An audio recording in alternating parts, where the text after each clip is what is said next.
वित्त मंत्री निर्मला सीतारमण ने देश के पीएसयू बैंक की जमकर तारीफ की। उन्होंने कहा कि देश के सभी पीएसयू बैंक कोरोना संकट के दौर में मजबूत बनकर उभरे। हाल ही में कई बैंकों का विलय हुआ और अब बैंक उस वजह से ग्राहकों को कोई दिक्कत नहीं होने दे रहे हैं। वित्त मंत्री निर्मला सीतारमण ने कहा है कि बैंक स्टाफ के परिजनों को मिलने वाले पेंशन पर अब 9,284 रुपए हर महीने का कैंप लगा हुआ है, जिसे अब हटा दिया गया है। भारत ने रेवेन्यू सचिव के वित्त मंत्री की मौजूदगी में कहा कि अब बैंक स्टाफ के परिजनों को मिलने वाले पेंशन की रकम 30 से 35 हजार रुपए तक हो सकेगी। केंद्रीय वित्त मंत्री निर्मला सीतारमण ने कांग्रेस की अगुवाई वाली यूपीए सरकार की ओर से शुरू की गई मोनेटाइजेशन प्रोसेस का हवाला देते हुए राहुल गांधी पर जमकर निशाना साधा। उन्होंने नई दिल्ली रेलवे स्टेशन का उदाहरण देते हुए कहा कि इस स्टेशन के लिए आरएफपी किसने मंगवाई थी, क्या वो जीजाजी के स्वामित्व में है। महाराष्ट्र की मुख्यमंत्री उद्धव ठाकरे पर बयानबाजी के मामले में केंद्रीय मंत्री नारायण राणे को कोर्ट से राहत मिली है। बुधवार को कोर्ट ने कहा है कि राणे के खिलाफ नासिक में दर्ज एफआईआर पर 17 सितंबर तक कार्रवाई न की जाए। इसके साथ ही पुणे में दर्ज केस की सुनवाई भी टाल दी गई। कोर्ट का फैसला आने के बाद राणे ने प्रेस कॉन्फ्रेंस की। इसमें वो भावुक हो गए। उन्होंने कहा कि वो किसी से नहीं डरते। शिवसेना को खड़ा करने में उनका भी बराबर का योगदान रहा है। उन्होंने सवाल किया कि यूपी के मुख्यमंत्री योगी आदित्यनाथ को चप्पल से मारने की बात उद्धव ठाकरे ने की थी, उन पर क्या कार्रवाई हुई। स्वास्थ्य मंत्री मनसुख मांडविया ने ट्वीट कर लिखा है कि भारत में केवल 19 दिनों में 10 करोड़ डोज लगाई गई है। उन्होंने ट्वीट में बताया कि सबका स्वास्थ्य सबकी सुरक्षा के मंत्र के साथ देश कोविड टीकाकरण में आगे बढ़ रहा है। पहले 10 करोड़ टीके लगाने में 85 दिन, 20 करोड़ में 45 दिन, 50 करोड़ में 20 दिन और अब 60 करोड़ टीकाकरण पूर्ण करने में सिर्फ 19 दिन लगे हैं। मुख्यमंत्री भूपेश बघेल आज दिल्ली से रायपुर लौटे। एयरपोर्ट पर कांग्रेस के सैकड़ों कार्यकर्ताओं ने भव्य स्वागत किया। एयरपोर्ट पर मंत्री रविंद्र चौबे और अमरजीत भगत समेत कांग्रेस के 1.5 दर्जन से ज्यादा विधायकों ने स्वागत किया। मुख्यमंत्री भूपेश बघेल ने सभी कार्यकर्ताओं से मिलकर आभार जताया। मुख्यमंत्री भूपेश बघेल ने कहा कि सोनिया और राहुल गांधी ने मुझे जिम्मेदारी दी है। मैं पहले भी कह चुका हूं कि जब तक ये आदेश रहेगा तब तक मैं इस पद पर रहूंगा। जिस दिन वो कहेंगे इस पद को त्याग दूंगा। सीएम ने कहा कि भाजपा 3 चुनाव दूसरों के भरोसे जीती है। 2018 में उन्हें अपनी असलियत पता चली। मुख्यमंत्री भूपेश बघेल ने कहा कि राहुल गांधी और केसी वेणुगोपाल के साथ छत्तीसगढ़ की योजनाओं के बारे में, अन्य विकास कार्यों के बारे में विस्तृत चर्चा की गई है। राजनीतिक परिस्थितियों को लेकर भी चर्चा हुई है। उन्होंने कहा कि बीजेपी राज्य सरकार के कामकाज से परेशान है। भारतीय जनता युवा मोर्चा ने अंबिकापुर में धर्मांतरण के खिलाफ रैली निकालकर विरोध प्रदर्शन किया। भगवा झंडे के नारों और तख्तियां लेकर कार्यकर्ता शहर के प्रमुख सड़कों पर होते हुए घड़ी चौक पर पहुंचे। इस रैली के दौरान बीजेवाईएम नेता और कार्यकर्ता धर्मांतरण के खिलाफ नारेबाजी करते रहे। भोपाल में विराग्यानंद गिरी महाराज के निवास पर 1 लाख पुष्पों से भगवान शिव जी का महारुद्राभिषेक किया गया, जिसमें पूर्व मुख्यमंत्री कमलनाथ भी मौजूद रहे और उन्होंने भगवान शिव का रुद्राभिषेक किया। इस दौरान चर्चा में कमलनाथ ने कहा कि दिल्ली दौरे के दौरान उन्होंने सोनिया गांधी से मुलाकात कर राजनीतिक संगठन पर विस्तार से चर्चा की है। शिवपुरी जिले में प्रभारी मंत्री महेंद्र सिंह सिसोदिया 1 दिवसीय प्रवास पर शिवपुरी पहुंचे। उन्होंने वैक्सीनेशन सेंटर का निरीक्षण किया और कलेक्टर कार्यालय में बैठक ली। इस दौरान जिले में हो रहे विकास कार्यों को लेकर कई दिशा निर्देश दिए। चर्चा में कहा कि जिले में अवैध खनन और अवैध शराब बिक्री पर पूर्णतया रोक लगाई जाएगी। मंडला में राज्यसभा सांसद संपतिया उइके ने अपने निवास पर राखी पर्व मनाया। इस मौके पर सीआरपीएफ के जवानों के कलाइयों पर राखी बांधी गई। उन्होंने रक्षाबंधन के 3 दिन बाद राखी के पर्व को मनाने का कारण भी बताया। इस दौरान सीआरपीएफ के जवान भावुक दिखे। उनका कहना था कि हम मुश्किलों में ड्यूटी करते हैं, ऐसे में त्योहार मनाना आसान नहीं रहता। जगदलपुर नगर निगम में दलपत सागर की सफाई के लिए खरीदे गए वीड हार्वेस्टर को लेकर बीजेपी ने प्रशासन और निगम सरकार पर निशाना साधा है। मामले की शिकायत पर एंटी करप्शन ब्यूरो से की है। आरोप लगाया गया कि 8 महीने के दौरान लगातार जांच का दावा करने के बावजूद भी ना तो जांच हुई और न ही इस मामले में कुछ किया गया। जनता के पैसों की बर्बादी हो रही है। पन्ना जिले के विशेष न्यायाधीश ने एक महत्वपूर्ण फैसला सुनाते हुए 3 आरोपियों को दोहरा आजीवन कारावास की सजा से दंडित किया है। मामला 2014 का है, जब मंडला ग्राम स्थित रेंजर और चौकीदार अपने सरकारी आवास में सो रहे थे। तभी आरोपियों ने दोनों की गला रेत कर हत्या कर दी थी और नकदी लेकर फरार हो गए थे। नारायणपुर दौरे पर पहुंचे विशेष पुलिस महानिदेशक अशोक जुनेजा ने एसपी कार्यालय में बस्तर रेंज आईजी और अन्य अधिकारियों के साथ समीक्षा बैठक की। इस मौके पर 3 जिलों के पुलिस बल के अधिकारी भी मौजूद रहे। बैठक में नक्सल अपराध पर चर्चा की गई। नक्सल उन्मूलन अभियान को लेकर कार्य योजना और रणनीति की समीक्षा भी की गई। गरियाबंद की नवनियुक्त एसपी पारुल माथुर आज नक्सल ऑपरेशन की दूसरी बैठक को संबोधित की। पुलिस के साथ ही अर्धसैनिक बलों से पारुल माथुर ने कहा कि नक्सल गतिविधियों पर कड़ाई से लगाम लगाना है, जिसके साथ हमें अपनी सर्चिंग और रणनीति के हिसाब से काम करना है। ओडिशा बॉर्डर पर हमें विशेष निगाह रखनी होगी। रायपुर में प्रदेश भर से जुटे एसआई भर्ती परीक्षा के अभ्यर्थियों ने घड़ी चौक पर प्रदर्शन किया। विज्ञापन निकलने के बाद भी आवेदन की प्रक्रिया शुरू नहीं होने को लेकर अभ्यर्थियों ने प्रदर्शन किया। आपको बता दें कि 23 सितंबर 2018 को विज्ञापन निकला था और 655 पदों के लिए 1,27,000 अभ्यर्थियों ने आवेदन किए थे। महासमुंद के छत्तीसगढ़ सफाई कर्मचारी कल्याण संघ के सैकड़ों सदस्यों ने 5 सूत्री मांगों को लेकर पटवारी कार्यालय के सामने धरना प्रदर्शन किया। सफाई कर्मचारियों ने शासन के खिलाफ जमकर नारेबाजी की। इस दौरान कोविड गाइडलाइन की जमकर धज्जियां उड़ी। सफाई कर्मचारियों का कहना है कि हमारी मांगे पूरी नहीं की गई तो वे परिवार सहित सीएम हाउस का घेराव करेंगे। खरगोन में विश्व हिंदू परिषद और बजरंग दल के कार्यकर्ताओं ने इंदौर और उज्जैन में पाकिस्तान जिंदाबाद के नारे पर ठोस कार्रवाई की मांग करते हुए सड़कों पर जमकर नारेबाजी की है। साथ ही पाकिस्तान के प्रधानमंत्री इमरान खान का पुतला भी फूंका। पाकिस्तान मुर्दाबाद के नारे लगाए गए। सूरजपुर की नगर पंचायत बड़गांव में युवा कांग्रेस कार्यकर्ताओं ने भाजपा युवा मोर्चा कार्यकर्ताओं के खिलाफ एफआईआर दर्ज करने की मांग की है। दरअसल एक दिन पूर्व भारतीय जनता युवा मोर्चा ने कांग्रेसियों पर एक चौक निर्माण में राष्ट्रीय ध्वज का अपमान करने का आरोप लगाया था। सोशल मीडिया पर यह वीडियो वायरल किया था। नगर पालिका सूरजपुर के पुराने स्टेडियम ग्राउंड की स्थिति खराब हो चुकी है। खिलाड़ियों के लिए ना ग्राउंड है और ना ही पिच। खेल संसाधन के अभाव में खिलाड़ी प्रैक्टिस करने के लिए परेशान हो रहे हैं। कई मैदान में मवेशी नजर आ रहे हैं। जिले में मैदान के नाम पर करोड़ों खर्च हुए लेकिन नतीजा सिफर ही रहा।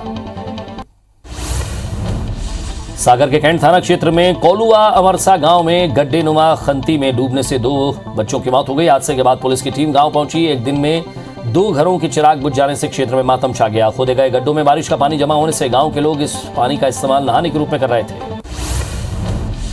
बलरामपुर के औझारिया एक्सीडेंटल जोन में चावल से लदा एक ट्रक अनियंत्रित होकर पलट गया। इस हादसे में ड्राइवर और कंडक्टर की गंभीर चोटें लगी हैं, जिन्हें जिला अस्पताल में भर्ती कराया गया। ट्रक अंबिकापुर से झारखंड की तरफ जा रहा था, तभी आवरा झरिया मोड़ के पास अनियंत्रित होकर पलट गया। राजनांदगांव के नेशनल हाईवे में 2 ट्रकों में भिड़ंत हो गई। दोनों वाहनों के केबिन में फंसे चालक और अन्य लोगों को घंटों की कड़ी मशक्कत के बाद बाहर निकाला गया। घायलों को जिला अस्पताल में रेफर किया गया है, जहां उनका इलाज जारी है। अंबिकापुर में रिटायर्ड शिक्षिका की हत्या की गुत्थी पुलिस ने सुलझा ली है। इस मामले में 2 आरोपियों को गिरफ्तार किया गया है। हत्या का मास्टरमाइंड कोई और नहीं बल्कि शिक्षिका के घर में काम करने वाली बाई का बेटा निकला, जिसने चोरी की नीयत से अपने साथी के साथ मिलकर हत्या की वारदात को अंजाम दिया। बाइक चोर गिरोह को पकड़ने में नरसिंहपुर के गाडरवाड़ा पुलिस को आखिरकार सफलता मिल गई है। पुलिस ने गिरोह के 4 आरोपियों को गिरफ्तार किया है, जो केवल नरसिंहपुर ही नहीं बल्कि आसपास के सीमावर्ती जिलों में भी बाइक चोरी करते थे। लंबे समय से पुलिस को इस गिरोह की तलाश थी। अंबिकापुर पुलिस ने शातिर बाइक चोर गैंग का पर्दाफाश किया है। 2 बाइक चोर और 9 खरीदारों को गिरफ्तार किया। पकड़े गए आरोपियों से चोरी की 24 बाइक जब्त की गई। आरोपी अलग अलग इलाके से बाइक की चोरी करते थे, इसे अपनी मजबूरी बताकर लोगों को बेचते थे। गिरोह के कुछ आरोपी फरार हैं, जिसकी पुलिस तलाश कर रही है। खरगोन जिले के काटकूट में मध्य प्रदेश ग्रामीण बैंक में चोरी की कोशिश असफल रही। ताला तोड़कर घुसे 3 चोर बैंक के सीसीटीवी कैमरे में नजर आ गए। चोरों ने डंडों से सीसीटीवी कैमरे पर कपड़ा डालने का प्रयास किया, पर नहीं डाल पाए। घटना की सूचना मिलने पर मौके पर पहुंचे पुलिस चोरों की तलाश कर रही है।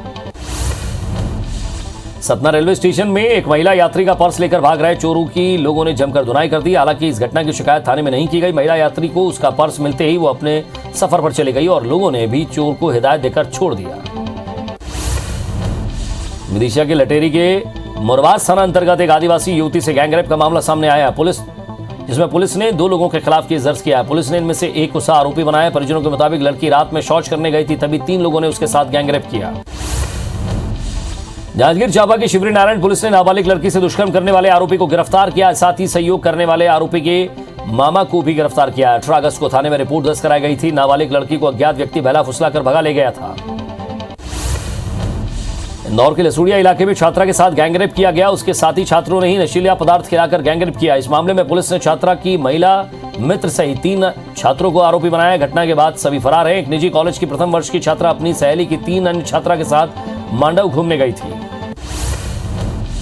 मनिंद्रगढ़ पुलिस ने वाहन लूटने वाले अंतर्राज्यीय गिरोह के 2 सदस्यों को गिरफ्तार किया। हालांकि तीसरा आरोपी फरार हो गया, जिसकी तलाश जारी है। पुलिस के मुताबिक आरोपियों ने टैक्सी ड्राइवर को शराब पिलाकर लूट की वारदात को अंजाम दिया, जिनके पास से टैक्सी ड्राइवर का मोबाइल भी जब्त किया गया है। धमतरी के फॉरेस्ट नाका के पास एक वाहन में सवार परिवार के साथ मारपीट और महिलाओं के साथ छेड़छाड़ के मामले में 8 आरोपियों को गिरफ्तार किया गया है। पुलिस के मुताबिक केशकाल से एक परिवार पारिवारिक कार्यक्रम में शामिल होकर लौट रहा था। इसी दौरान 10 से 12 युवकों ने महिलाओं से छेड़छाड़ की थी। रायगढ़ के राम भाटा स्कूल में हुए चाकूबाजी के मामले में पुलिस ने 2 आरोपियों को गिरफ्तार किया है। गिरफ्तार हुए दोनों आरोपी भी नाबालिग हैं। मामला प्रेम प्रसंग से जुड़ा हुआ है। पुलिस ने दोनों नाबालिग बालकों को बाल संप्रेक्षण गृह भेज दिया है। दरअसल कल राम भाटा स्कूल में 2 लोगों ने 9वीं कक्षा के छात्र की स्कूल में ही चाकू मारकर हत्या कर दी थी। आरटीओ एजेंट पर चलाई गई गोली मामले में पुलिस ने 2 आरोपियों को गिरफ्तार किया है। आरोपियों से 315 बोर के देसी कट्टे और घटना में प्रयुक्त कार को भी बरामद कर लिया गया है। वैधानिक कार्रवाई के बाद पुलिस ने दोनों आरोपियों को न्यायालय में पेश किया है। गुना जिले के जोगीपुरा में शव को पेड़ पर उल्टा लटकाकर झुलाने के मामले में बड़ी कार्रवाई की गई है। इस मामले में पुलिस ने 100 से 150 लोगों पर एफआईआर दर्ज की है। पुलिस ने आपदा प्रबंधन अधिनियम की धाराओं में केस दर्ज किया है। बिलासपुर के 3.5 साल के जुड़वा भाई इवान और यान सबसे कम उम्र में इंसानी शरीर की हड्डियों के नाम और उनकी संख्या बताने वाले बच्चे बन गए। इंडिया बुक ऑफ रिकॉर्ड्स में अपना नाम दर्ज करवाया है। माता पिता ने दोनों बच्चों का वीडियो बनाकर इंडिया बुक ऑफ रिकॉर्ड के लिए भेजा है, जहां जांच में दोनों के नाम रिकॉर्ड में दर्ज किए गए हैं। गरियाबंद में 8वीं के छात्र पीयूष जायसवाल ने अंतरिक्ष और ब्रह्मांड पर 88 पन्नों की किताब लिखी है, जिसका कलेक्टर नीलेश कुमार क्षीरसागर ने विमोचन किया है। देवभूग के मुख्यमंत्री पब्लिक स्कूल में पढ़ने वाले पीयूष ने अंग्रेजी में अपनी पुस्तक फुलफिल ऑफ कॉस्मोस का लेखन किया है। मंडला कोतवाली थाने में पुलिस कर्मियों ने मानवता की मिसाल पेश की है। आरक्षक शेर सिंह धुर्वे और प्रधान आरक्षक नीरज मिश्रा को ड्यूटी के दौरान सड़क पर 3000 रुपए मिले, पर वहीं आगे रास्ते पर उन्होंने एक व्यक्ति सड़क पर कुछ ढूंढता हुआ मिला। पूछताछ करने पर उसे रुपयों का मालिक निकला और पुलिस ने उसे रुपए वापस लौटा दिए। जशपुर में सर्पदंश को लेकर चलाए जा रहे जन जागरूकता अभियान के सुखद परिणाम सामने आए। बीते 1 महीने में पत्थल गांव सिविल अस्पताल पहुंचे 25 सर्पदंश पीड़ितों में से 23 का इलाज कर उन्हें सकुशल बचा लिया गया। हालांकि इस दौरान इलाज के लिए काफी देरी से पहुंचने वाले 2 मरीजों की मौत हो गई। रायपुर में इनकम टैक्स विभाग की एक बड़ी कार्रवाई करते हुए ओरियन फेरो अलायंस के मालिक नितिन अग्रवाल के घर पर दबिश दी है। बताया जा रहा है कि टैक्स चोरी की शिकायत मिलने के बाद नितिन अग्रवाल ने अनुपम नगर स्थित घर और उरला स्थित प्लांट पर दबिश दी है। सूत्रों के मुताबिक टैक्स चोरी पकड़े जाने के बाद आईटी की टीम ने आज सुबह कार्रवाई की, जो लगातार जारी है। छत्तीसगढ़ के डीजीपी डीएम अवस्थी ने आज पुलिस प्रशिक्षण संस्थानों की समीक्षा बैठक की है। बैठक में बुनियादी प्रशिक्षण की गुणवत्ता में संवर्धन, प्रस्तावित नई कार्य योजनाओं और बीते 1 साल में किए गए कामों की समीक्षा की गई। बैठक में डीजीपी ने कहा कि प्रशिक्षण पुलिस बल के अनुशासन के लिए बेहद जरूरी है। छत्तीसगढ़ में अगले 3 दिनों तक बारिश की कोई आसार नहीं है। मौसम विभाग के मुताबिक राज्य में अभी कोई भी सिस्टम सक्रिय नहीं है, जिसकी वजह से अगले 3 दिनों तक भारी बारिश नहीं हो सकती। हालांकि कहीं बारिश की छींटे पड़ सकते हैं। वहीं मानसून की बेरुखी से किसान की मुश्किलें बढ़ी हुई हैं।